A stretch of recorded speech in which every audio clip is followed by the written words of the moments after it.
All right, so now I'm going to talk to you about the sit command. Now, it's probably the easiest command to teach your dog and pretty much something that they pick up pretty quickly. But it's still important that we do a few things with our sit command and we make sure that we're getting it, and I'll talk about this a lot, is first time that we ask them to do it. I find, especially in my basic obedience courses where people come along, oh yes, my dog knows how to sit. Watch this, Fluffy, sit, sit, sit, sit, sit, sit, sit. And they might say it 7 or 8 times and then they go sit and then the dog will sit. What we want to do is get the sit there the first time we say it. And a lot of the time I say to my clients, and they have a bit of a giggle about this, but I think it's actually quite true, is that when we give our dog 7, 8 commands, 3, 4, 5 commands, we're actually nagging them. They switch off. We all know about nagging, okay? Oh yeah, whatever.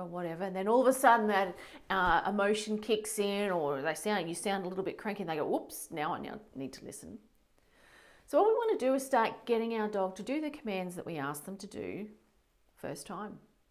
And if they don't do it first time, we're just going to gently show them what we mean.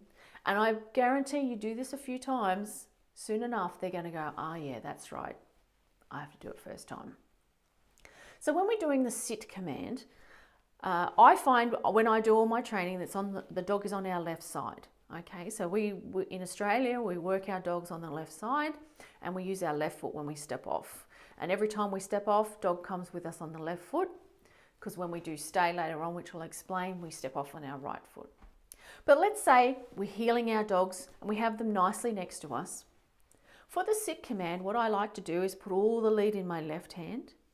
I scoop my right hand up like so, okay, just up in front of the dog's face. And by doing this, your dog actually watches your hand come up and naturally their bottom's going to go down. So that's how I do a sit command. The lead comes up, so we just gently guide the dog and their neck up as we scoop our hand and we say sit. Now, if the dog doesn't sit straight away, what we can do is gently push down on their bottom. Pulling up on the lead, gently down on the bottom. If they do that, good dog. If they get up, we just gently push them back down again. If they get up, we gently push them back down again. And once they're sitting nicely, we then step off with the left foot and say heel, or you could do a release command, okay, and we get a nice, good sit. Now with any of your training, I'd suggest that you start off only a couple of seconds. And then we can increase it. There's no need to go sit and make them sit there for 5 minutes. It's going to be boring for them. It might not work. They get up, they fail. We always want to train for success. So we start off heeling our dog, walking along, lead in the left, scoop up with the right, sit your dog. Now the reason I do this on lead is a bit similar to the toilet training. Let's say your dog's distracted and running around and you say, Fluffy, sit. And they go, what? What? Now you haven't got control of your dog.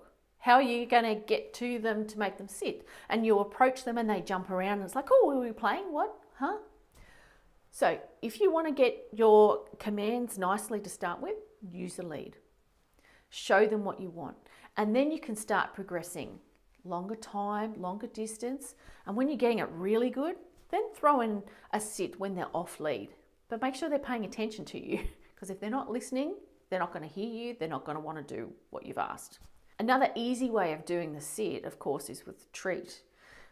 Again, same sort of principle. You have the treat in your hand and you scoop your hand up. As that treat comes up, bottom goes down to the ground and they get the treat and you say sit. If you've got a particularly strong-minded dog, or maybe you've got a rescue dog who hasn't had any training, or a puppy, this is what's good. It builds that engagement and focus onto you so that you can start encouraging them with the commands that you want to do. So have a go at the sit. Any questions or comments, let me know. Talk to you soon. Now it is time for you to go and practice. Once you have practiced the sit, come back to the next module, which is on stay.